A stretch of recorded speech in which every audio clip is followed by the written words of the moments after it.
So that entire sequence that you just saw, for the most part, was shot completely on this iPhone with one lens. Now, I've said before, and I will continue to say, the iPhone cameras are incredible. They honestly, these cameras rival what this camera can do. Also, if that last sequence is out of focus, it's because the focus was set to over here. I apologize. Another incredible thing about these iPhones is they have auto face tracking it. I know this camera does too, but just I don't. But after having this phone for a while, I've noticed that I naturally navigate to one specific lens out of the 3 that I had to choose from. And that lens is going to be the zoom lens, or the 70mm like zoom lens. I love the normal one-time zoom, and I love the wide angle. The reason I don't use those is because typically I'm traveling with this camera, and this camera has a great wide angle, and if I punch this lens in, it has a decent 24mm, like medium.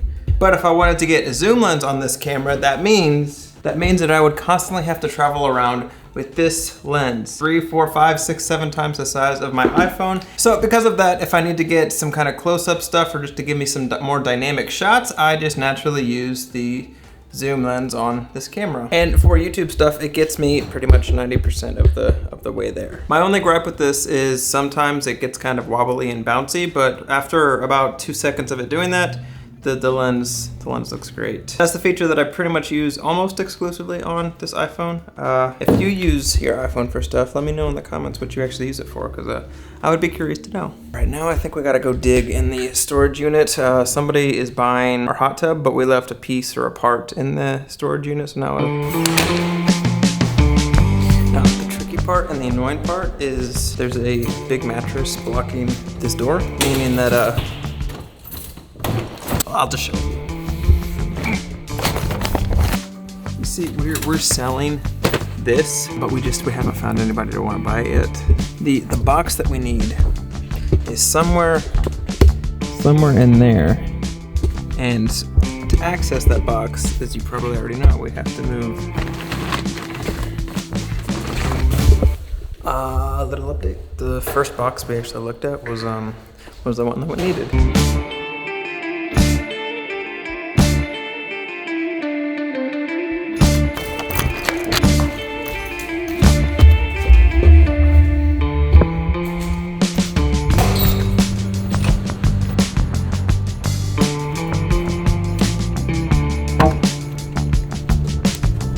I can't imagine why that would be there.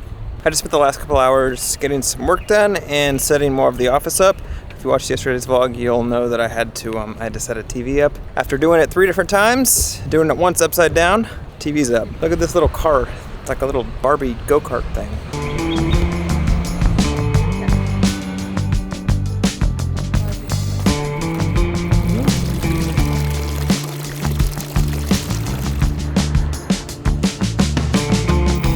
When I make these videos, or really any video, I have kind of an edit in mind while I'm shooting. And a couple reasons for that is it saves me time in the edit, and it gives me kind of a rough outline of how I'm going to make the video. But because you have an idea of the edit while you're shooting, then that kind of determines what camera you're going to use. And the reason I say all that is in sequences where I have zoom shots, it's going to be one of 2 things. It's either going to be shot on an iPhone like this using the 70mm zoom lens, or I'm actually going to crop in post using this camera. Whenever I crop in, that's going to be a decision after the fact, and I didn't decide it during the shooting. But whenever I'm able to plan the shot beforehand, it's typically going to be shot on this or my zoom lens, but 90% of the time it's this.